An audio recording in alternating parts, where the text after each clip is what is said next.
Hello, good morning, and welcome to this session sponsored by RAYNER on the RAYNER EMV intraocular lens. I want to thank all the speakers and the distinguished friends that have been able to join us at this session. Here, Alfred Dettelbreger, Basak Constanzi, and Alon Barsam from the United Kingdom, and the discussion panel that will be after the presentations, because they will teach us about the best use and how to manage our patients with this extraordinary lens, which is the RAYNER EMV. I want to thank RAYNER to put together this session, which is going to be very useful for all the virtual attendance that we have, and I thank every one of you for your time and dedication today. The first talk and the keynote is by Gerd Alford. He will talk about RAYNER's EMV monofocal intraocular lens and RayOne EMV toric intraocular lenses, optical principles and clinical outcomes. And Gerd, this is your time now. Thank you very much. Ladies and gentlemen, it's a pleasure for me to deliver this keynote lecture on the RAYNER's RayOne EMV enhanced monofocal IOLs. In addition, also on the toric version of that. I would like to explain to you the optical principles and the clinical outcomes. These are my disclosures. Of course, you have to mention here RAYNER. And my experience with RAYNER is over 20 years now. I actually already in the early 2000s I worked with them together, was a PI for the FDA study on the C-flex and center flex. And RAYNER was always kind of innovative and creative with new type of technology. 2003 I implanted the first toric RAYNER IOL worldwide, and 2006 the first implantation of a multifocal toric IOL. There were no IOLs such as this, and it was a RAYNER M-Flex T at that time. The optical principle of reversible trifocality using the Sulcoflex trifocal as a duet implantation with a monofocal lens has been studied by us and introduced already 5 years ago, and then late 2020 and 22 the first implantation of the EMV and EMV toric. And we researched the lenses from all aspects, as you can see, optical bench, clinical work, and so on. And we published quite a bit of publication on the RAYNER intraocular lenses over these years. Quite interesting if I look at this now from the backspace. Well, when we look at the RAYNER IOL overview, you see here the decision tree, so to say, and the new kids in the blocks are the RayOne EMV and the RayOne EMV toric. As you can see here, in addition you have the Sulcoflex family and the normal monofocal IOLs, and you can see that in that setup here. Well, the toric lenses and the monofocal lenses are available in 0.5 steps from 10 to 30 diopters, and the toric version goes up to 4.5 diopters with toricity. So it covers quite a bit of patients actually. If you've been to Vienna, ESCRS, you could have enjoyed a very nice keynote lecture from Graham Barrett on this technology. You still can see it on the YouTube channel, as you can see here. So he is the father of the EMV technology. So if you have time or you're interested, have a look at this. And he said that the RayOne is a solution that gives the patient best satisfaction without the compromise of losing vision quality. And this is very important because the competitors in that whole area of premium lenses are the diffractive lenses, for example, and this photopsia is a big topic here. So what is EMV? Well, it will increase the range of focus up to 1.5 diopter if you just use the ametropic target. In contrast to diffractive technology, it doesn't create much dysphotopsia or problems with contrast sensitivity, as it doesn't split the light in different areas. You have an enhanced monovision algorithm here, where you can use a specific positive spherical aberration design to get a kind of mini monovision approach and get much more out of it than with a normal monofocal IOL. And it's also available as a toric version, and we know from the previous models the RayOne toric platform is an excellent rotationally stable platform. So here you see the difference between a normal a lens with zero spherical aberration, which focused on one spot, and the ones with induced positive spherical aberration, which extends the focal range to up to 1.5 diopters, as you can see here. And it's a very simple principle, and it's unique and patent actually. The other so-called monofocal plus lenses do not apply this kind of technology. So without any light splitting, you get 100% of light distributed over this area. And this positive spherical aberration which you induce by the intraocular lens goes along with the positive spherical aberration that you have already in the cornea. And this can actually add the effect, and you may have even better results in some patients, but sometimes it may also be a problem. So it is always advisable to look at the spherical aberration of your cornea. You can use a device like the Pentacam IXL Wave or Tracy or other devices to measure that. The interesting thing is that you can do when you do the monovision or the second eye monovision, use the spreading in both directions of the visual field here on the defocus curve in order to have a maximum area of overlapping. You can see that the RayOne EMV extends the defocus also to the hyperopic side, not like a normal monofocal lens, maybe a little bit to the myopic side, and therefore you have a bigger area of overlapping. When you do that on the optical bench, for example, you see here the defocus with the 1 diopter defocus, which is the dotted line here, and ametropic refraction. Then you see already here that you will cover almost 1.5 to 2 diopters of defocus, and you see here with the United States Air Force target how far you can get with the resolution. So yes, you can see Ray 1 and 0 diopter and 1 diopter gets you up to 2.5, 2.25. The first clinical cases with a toric lens we already presented last year, and I also published together with Ben Lahoud some of our experiences here. I remember it was in September where we put in the first toric lenses from RAYNER in Heidelberg. You see how excited the ladies were when we did that. This case here was, I really have to say, this is a more than perfect case, almost unbelievable case. It's a woman, 64 years old, which had cataract and subcapsular posterior opacification, which also led to quite a bit of difficulties at night and stray light and so on. You see the IOL calculation, you see that she has around 1.5 diopter of astigmatism here. And we used the RayOne EMV toric calculator to do that. Came up with this calculation, as you can see here, the IOL for the right eye and for the left eye. And then we put the lens in. You see here we use the Artebo microscope from Zeiss with the Callisto system. We also use the overlay for the capsulorhexis, so that we had a very nice standard 5mm capsulotomy or 5.5mm capsulotomy, and then the IOL was inserted using the Callisto system to outline the axis in the proper way. First day already we knew that we hit the target. Patient was uncorrected minus 0.4 logma for the right eye and 0 logma for the left eye.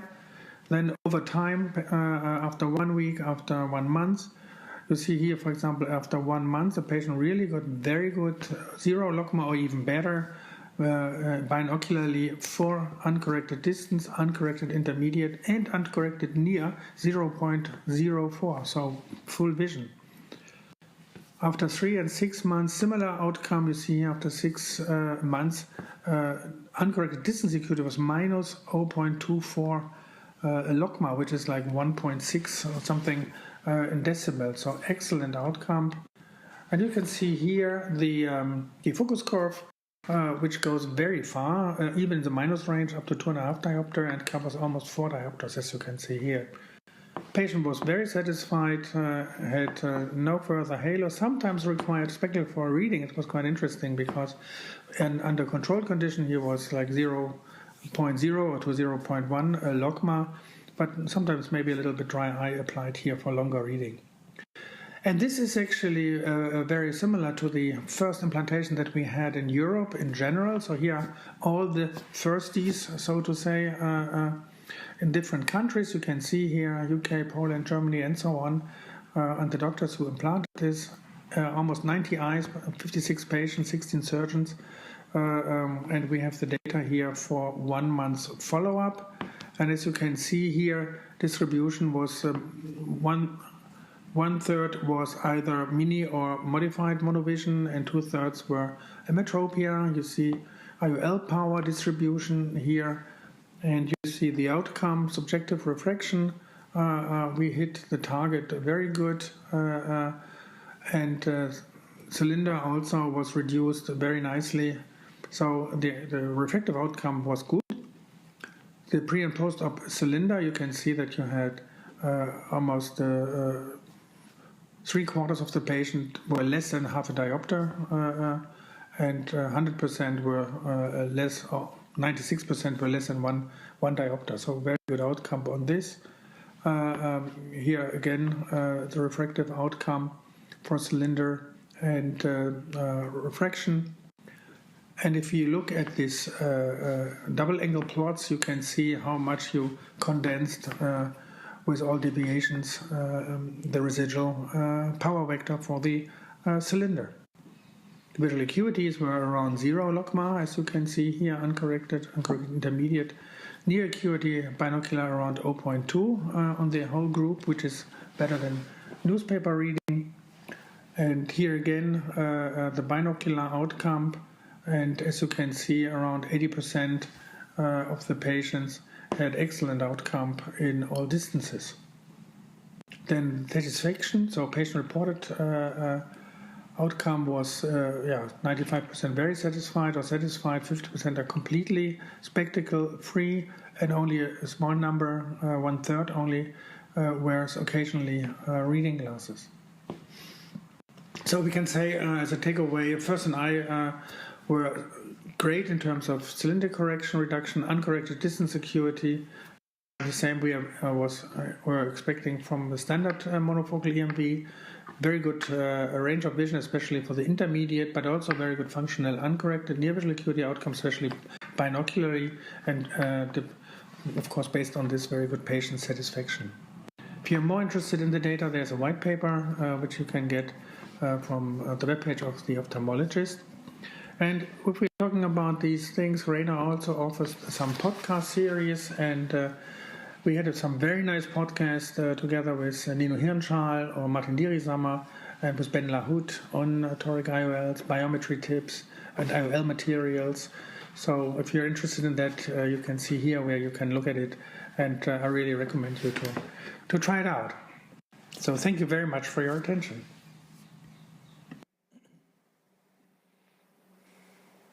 Thank you very much, Jörg. And now we have the second presentation by Detlef Breyer. He will talk about how I use the non-diffractive RayOne EMV lenses evaluation of my clinical results. Detlef, you are the next. Dear Jorge, thank you very much for inviting me to your extremely interesting ARI meeting. And I will be talking today about the RayOne EMV IOL. I have no conflict of interest.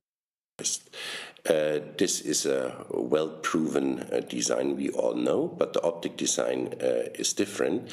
It has an aspheric anterior surface, central optic that induces spherical aberration that gradually towards the periphery get less for a better contrast vision in mesopic conditions.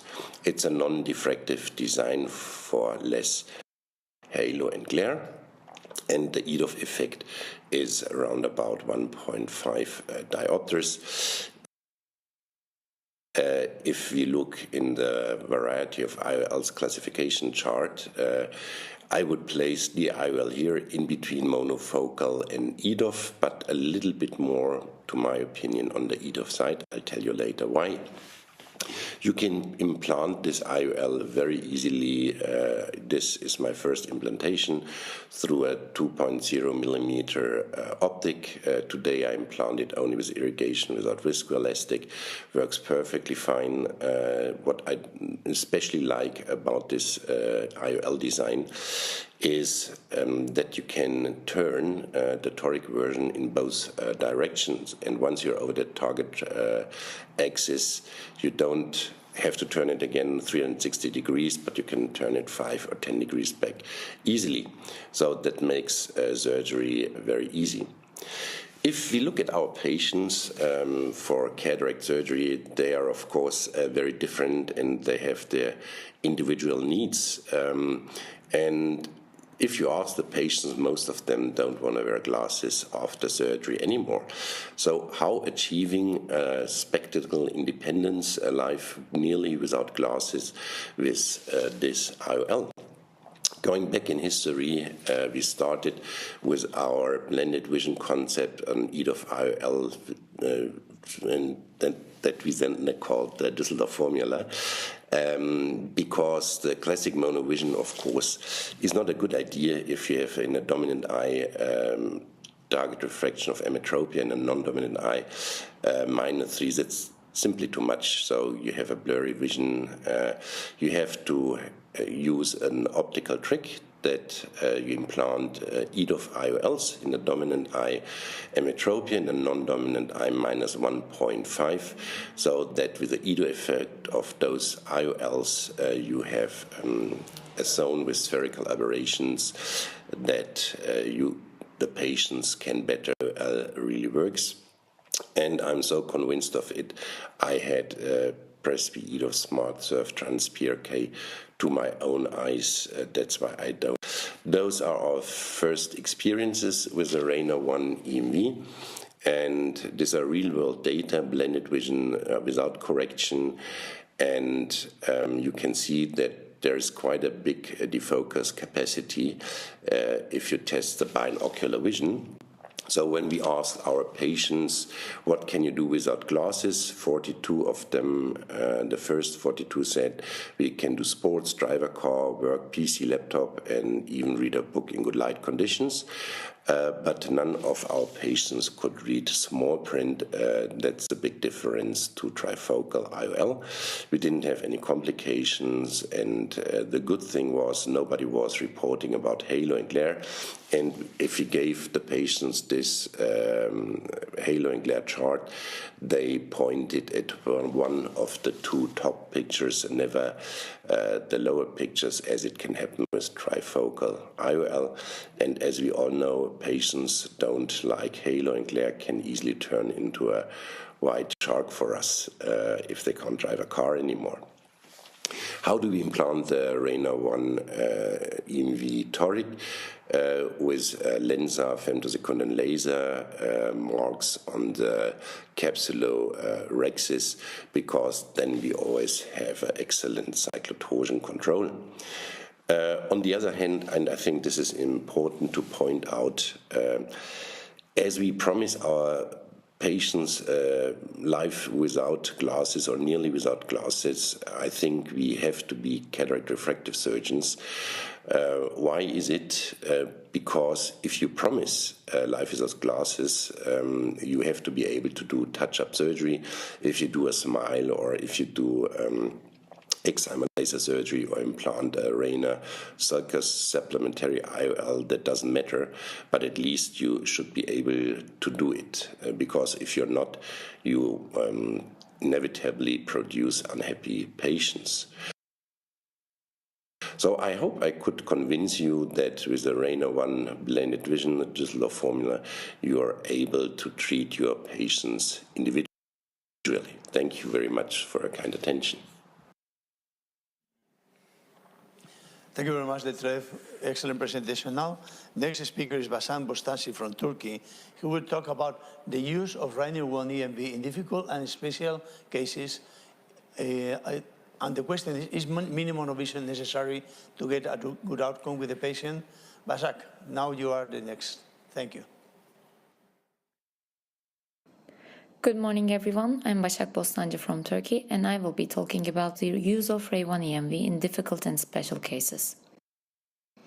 Here are my financial disclosures. Patients are increasingly expressing their desire for spectacle independence after cataract surgery, but can we provide it to everyone? We know that monofocal IOLs are better and safer options for patients with ocular surface disorders, severe dry eye, history of refractive surgery, and also patients with glaucomatous changes and chronic systemic diseases. Until recently, we could offer presbyopia correcting IOLs only to patients without additional ocular pathology. But when you place a monofocal IOL, there would be a functional vision compromise. Many patients understand that a standard monofocal IOL will provide good distance vision and they will be using reading glasses for near. But they don't think about the consequence of the loss of intermediate vision. This is actually the vision we need for everyday tasks like cooking, using computers or tablets, or seeing the panel in the car. Today we have some options for providing this intermediate vision to many of our patients. In this talk, I will be presenting a few cases with RayOne EMV and the postoperative results. As told, the central region in this lens induces positive spherical aberration in a controlled manner to extend the depth of vision. And this lens is optimized for monovision, so that when you do a monovision, the hyperopic extension, which can be seen in the defocus curves of this lens, allows patients to maintain a satisfactory binocular functional vision. The question is, when we have a challenging case with a comorbidity and when it will be hard for us to decide which eye is going to be the dominant eye, since you cannot predict what the visual potential will be when the problem progresses. Do we have to do monovision for satisfactory outcomes? Let's start with a case with a micromonovision. My first case is a 55-year-old dentist with a cataract in the right eye. He rides a motorcycle, drives for 1 hour every night, so this is someone in whom you wouldn't want nighttime disturbances. And also, at the end of examination, he said he had suprachoroidal treatment before. He wants to be spectacle-free as much as possible. I couldn't predict how suprachoroidal treatment would affect my refractive results, so I aim to do a mini monovision in this patient. The spherical aberration of the cornea in the right eye was minus 0.1 micron and in the left eye was 0.08 micron respectively. The dominant eye was left, so I planned a micromonovision with a half diopter offset. The results were satisfactory. Don't forget, because of the central spherical aberration of this lens, the autorefractometer printouts would be mildly myopic. He had a bilateral uncorrected visual acuity of 20/20 and he was doing Jaeger 2 in the intermediate and near vision. He was spectacally independent for far and intermediate vision and doesn't complain about this photo. What about case 2? So, our patient is a 64-year-old retired teacher with cataracts in both eyes. She has a hyperopic LASIK history, and hyperopic LASIK means a negative spherical aberration in the cornea. I didn't want to implant a lens with negative asphericity. The positive spherical aberration of RayOne EMV would give me a better distant vision.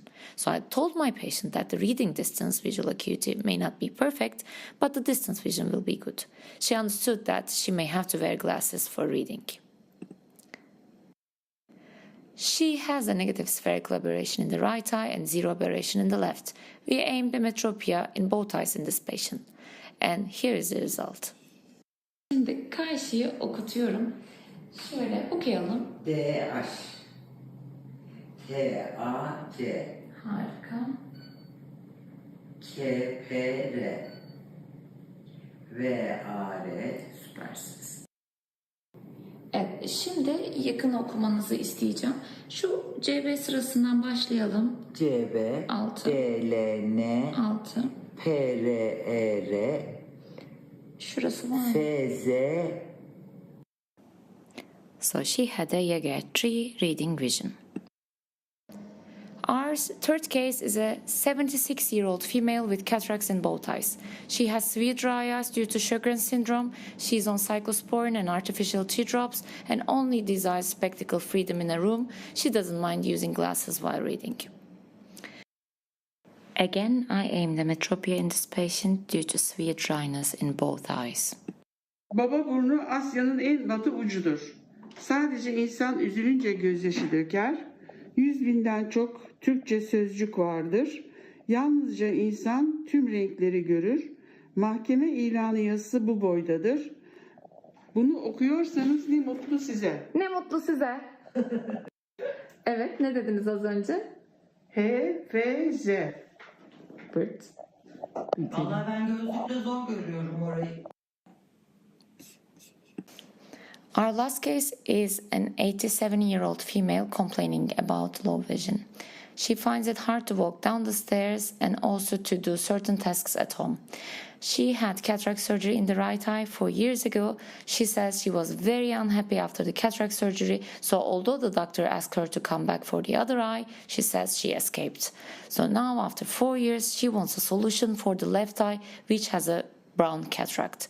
She has lots of comorbidities. She has a long list of systemic medication. Her visual acuity in the right eye is 0.5 in the right eye and 0.05 in the left. And can you guess what type of lens was implanted in the right eye? Of course, a trifocal lens. So now, with a trifocal IOL in the right and a major cataract in the left eye, we have to decide for our patient who was never happy with the right eye but also doesn't want the lens to be taken out, what we should be doing in the left. After a long discussion with the patient and the patient's family, we decided to give her better distant vision to see the stairs and function in the room. Also, we wanted her to have a better intermediate vision compared to a monofocal. The advantages and disadvantages of EDOF lens technology was discussed, and the patient understood that the IOL in the right eye may need to be replaced if she couldn't adapt to different IOLs in both eyes. We aimed a slight myopia here, and after the surgery, she has 0.0 visual acuity for far in the left eye and Jaeger 2 with both eyes at near. But most importantly, she is 20 happy. So, as a conclusion, the list goes on. Challenging corneas, severe dry eye, systemic diseases, glaucomatous changes, amblyopia. I have implanted many EMV and EMV toric IOLs in those challenging situations. And in my experience, RayOne EMV performs satisfactory in these challenging cases to restore intermediate and in some patients also near vision. What is the key here? I am aiming emetropia or micromonovision. I always set realistic expectations and I try to promise less and deliver more. Thank you for listening to me. Thank you very much. That was a very comprehensive presentation. Basak, and now is the time of Alon Barsan for United Kingdom. Comparative analysis of the newly launched RayOne EMV toric with a wavefront Sapien toric IOL. This is a very interesting comparison study. This is your time, Basak. Thank you. Hi there. Thanks very much for the introduction and to Professor Alio and RAYNER for inviting me to speak. These are my introductions and I do consult for RAYNER. I'd like to acknowledge my partners and the other anterior segment surgeons at OCL Vision who have contributed data to the talk and to the research optometrists and optometric team at OCL Vision for helping analyse data and put together the graphs. So this was a retrospective evaluation carried out over 6 months. We looked at bilateral implantations only for 646 eyes of 323 patients, 348 eyes in the RayOne EMV group, and 298 eyes in the Vivity group. And this includes both the standard and toric versions of each lens. You've heard the mechanism of action of the RayOne EMV lens already described, but just to remind you, it works by the controlled amounts of small degrees of positive spherical aberration, and the Acrosoft IQ Vivity lens works by the induction of negative spherical aberration, as well as a 1 micron elevation refractive or diffractive small addition in the centre of the lens to provide its effect. This shows the preoperative distribution demographic factors, and IOL powers and cylindrical powers, which are broadly equivalent in the two groups. Here you see the number of toric versions of each lens, 84 eyes at the EMV group and 126 eyes in the Aquasoft Vivity group, and again broadly compatible and comparable in terms of the preoperative corneal cylinder that was being corrected. Most eyes were targeted for emetrapia in both groups.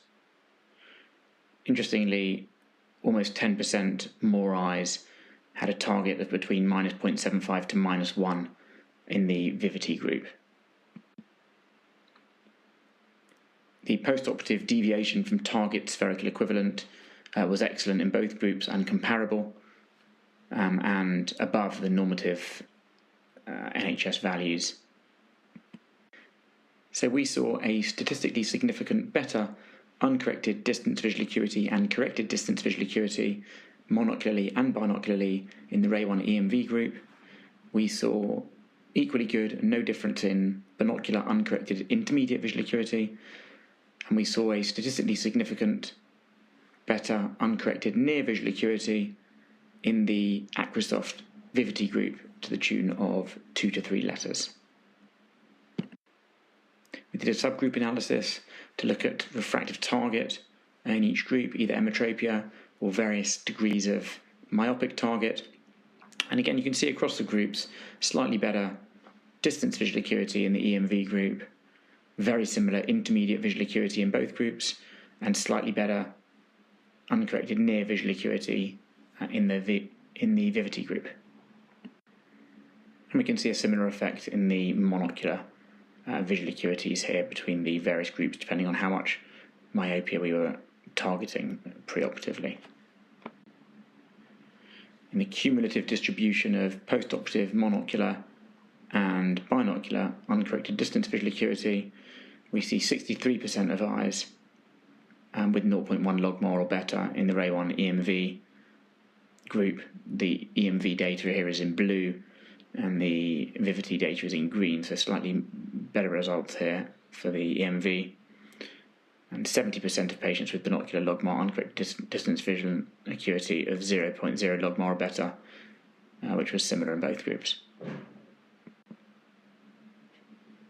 Looking at the cumulative distribution of postoperative monocular and binocular uncorrected intermediate visual acuity, 50% of patients had a binocular uncorrected intermediate visual acuity of 0.2 logMAR or better in the RayOne EMV IOL group, but the distribution of monocular and binocular uncorrected intermediate visual acuity of 0.2 logMAR or better was similar in both groups. Looking at the distribution of refractive cylinder postoperatively, we saw more eyes in the RayOne EMV group with a post-op refractive cylinder of 0.25 diopters or less, 91.5% of eyes in the RayOne EMV group, and 86.8% in the Vivity group with a post-op refractive cylinder of 0.75 diopters or less.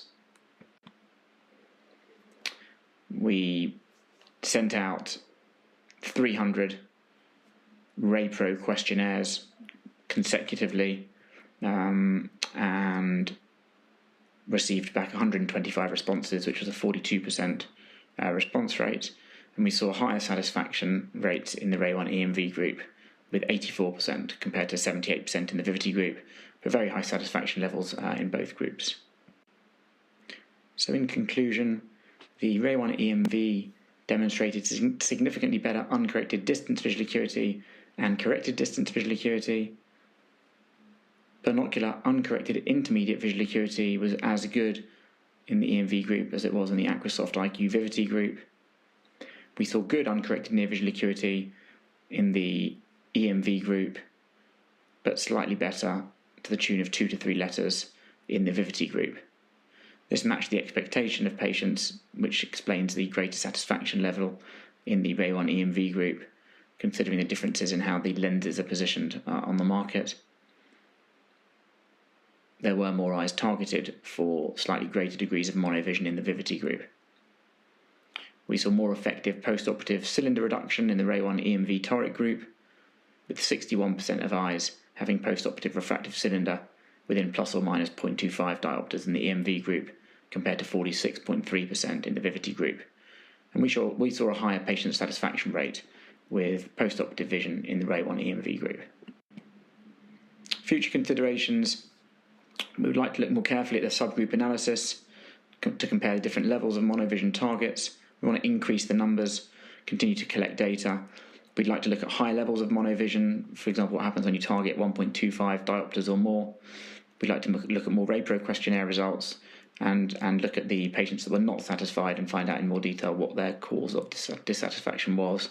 It would also be interesting to do a cost-benefit analysis across different advanced technology IOL models, especially in this case, the RayOne EMV is so much cheaper than the Vivity lens, so to take the pricing and the cost of the technology into account. Thank you very much for your attention. If you have any further questions, please feel free to email me at alon@oclvision.com, or you can find me on social media at alonbarsam. Thank you very much for your attention. Thank you very much, Alon. Excellent presentation and very interesting. And now is open the debate with the colleagues that are in the panel discussion: Alejandro Portero from Spain, Mariano Royo, also from Spain, Gerald Ford, Alon Barsam, Basa Kostasi, and Better Dreyer. I'm happy that we have sources like Dr. Royo, who has been trying many years, many type of lenses. And my first question is for you, Mariano. Which is your experience with the EMV in your patients? Because I am a user of these lenses, one of my favorite lenses now. I have my own opinion. I will talk about this later. But which is your experience, and you can summarize when do you use, which is the best patient profile and the target refraction that you try to get?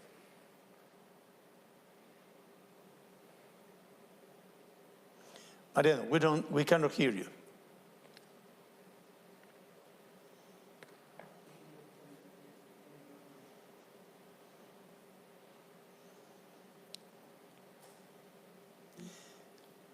Well, Mariano is not. Okay. Ja, so kurz let me address. Ich bin gerade noch in einem kurzen Zoom-Meeting. Ich komme um Punkt 11 Uhr komme ich runter. Sind Sie schon da? Also es dauert noch 5 Minuten. Ja, tut mir leid, ich bin jetzt gerade hier online quasi und rede damit. Ja, bin ich irgendwie, aber es wird gesagt 5 Minuten. I think that you are talking by phone.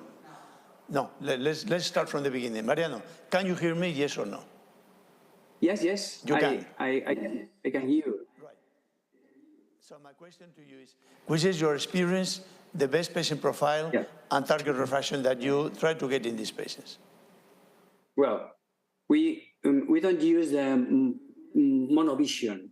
All our patients are bilateral with the same target. And we have more than 200 patients bilateral operated. And I am agree with the result of the professor offered, because the average of our patients is 1.5 diopters to addition to read. And we have special attention with the aberration, the size of spherical aberration, that the total corneal aberration we add with the aberration of the lens. The EMV has an aberration.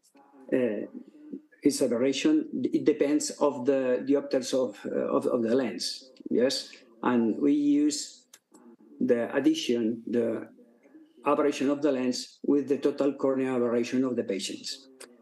And our target now for a pupil with 4.5 millimeters is a total aberration 0.6, and we have some patients disappointed when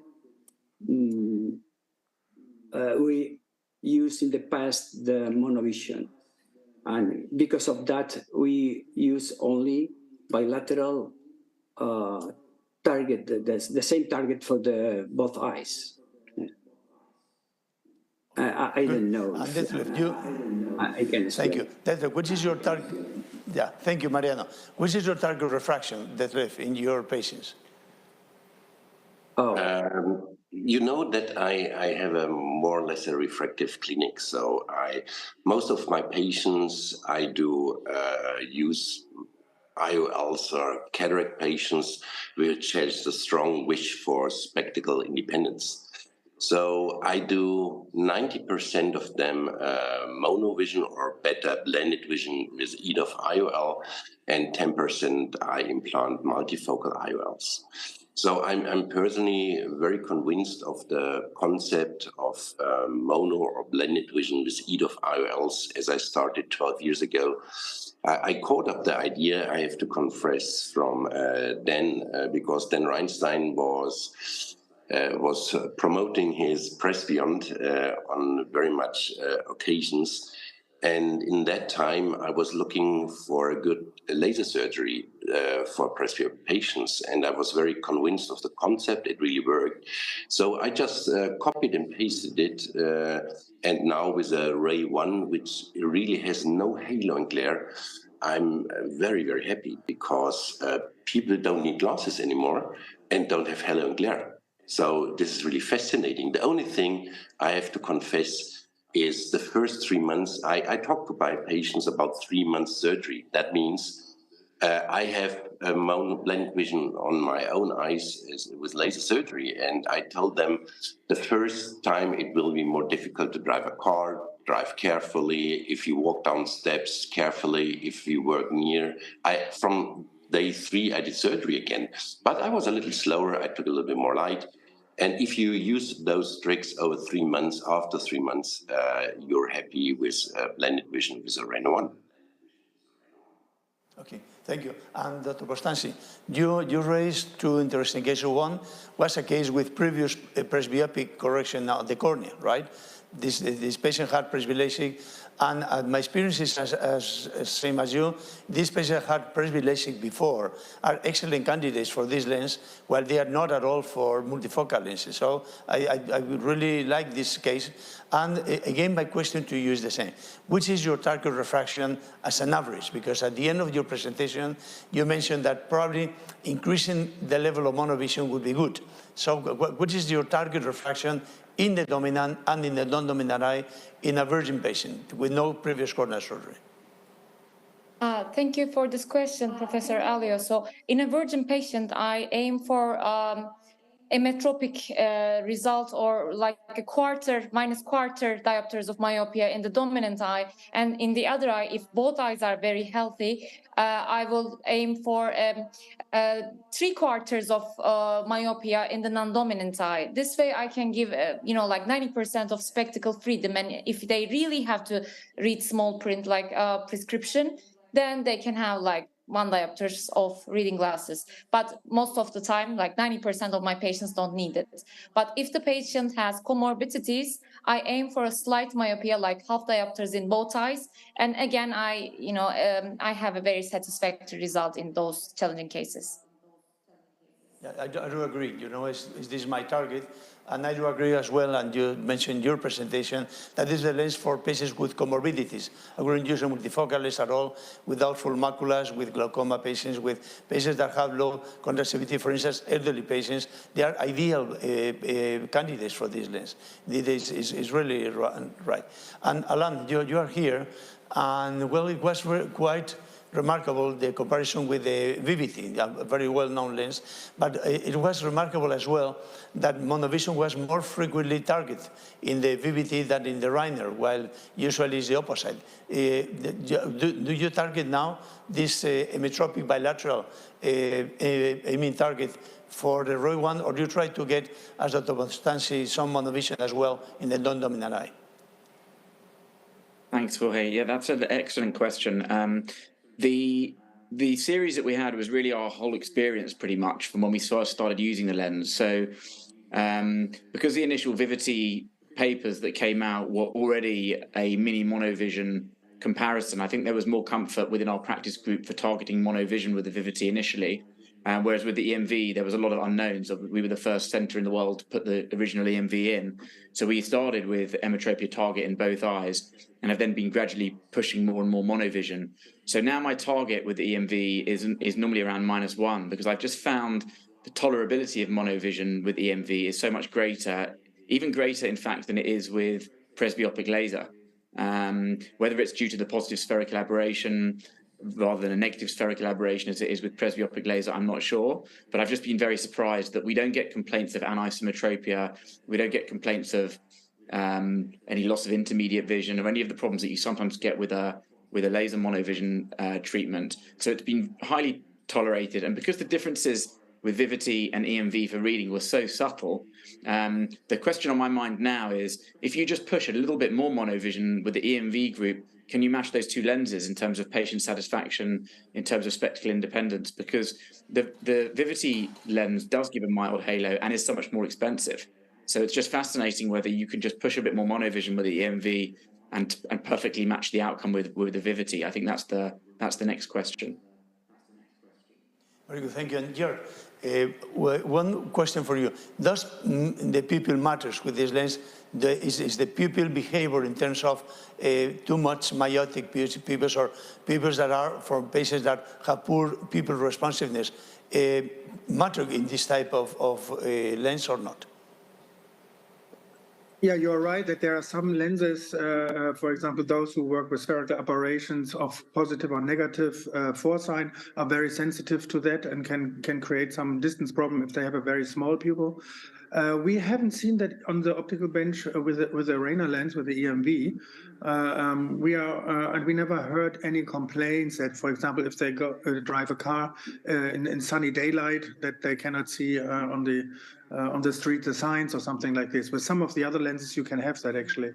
So I haven't seen that because also the lens works with a broad-based spherical aberration. It's not only located to the center of the lens, so it's over the entire optic, and that gives us this kind of freedom. Yeah. So it's pupil independent. You don't take any pupil remark to indicate the lens. Is that correct? Well, as a matter of fact, if we plan on putting lenses in, we check the pupil, and from that we decide which direction we go. So we choose the one or the other lens. So we have done that already when we talk to the patient before we decide the EMV or something else. So this is a routine thing that we do anyhow, but we only look at the extremes, not at the normal patient usually has no issue with that. Thank you. Alejandro, you are a user of the EMV. Anything to add before closing the session from your side concerning patient indications or any remarks? Thank you for the invitation, frankly. So I would like to share our experience with EMV very quickly. It's very good. With more than 300 lenses implanted, we are updating the data, but until last year, in a study we did on almost 150 eyes, we obtained spectacular and expected results. For example, the mean uncorrected distance visual acuity in monocular was 0.03 in Losmer, in binocular minus 0.02. The intermediate uncorrected vision in binocular was 0.03, and near distance was 0.18 without correction. Almost half the patient occasionally or never used near glasses. The complaint of this photoxia was just 3%, and the contrast sensitivity was similar to monofocal lenses, something that we know it. And most important point is that the patient satisfaction was close to 100%. So we think that the EMV is a very versatile lens with a very wide range of implant possibilities. And I think it is a very good choice in most of the patients that we see on clinic. Okay, so thank you very much. I thank Rayner for this opportunity to talk with these distinguished speakers and users of the lens. I think that this is a great lens. It's one of my favorites, I have to confess, and I'm sure that the use of this lens will be a great opportunity for many surgeons in the future to avoid the problems and complications related to multifocal lenses and needing to guarantee a good quality of vision, especially in these patients which you have comorbidities, you have a doubtful personality, and you don't want to risk anything. So thank you very much. Thanks all of you, and the session is closed. Thanks a lot. Bye-bye.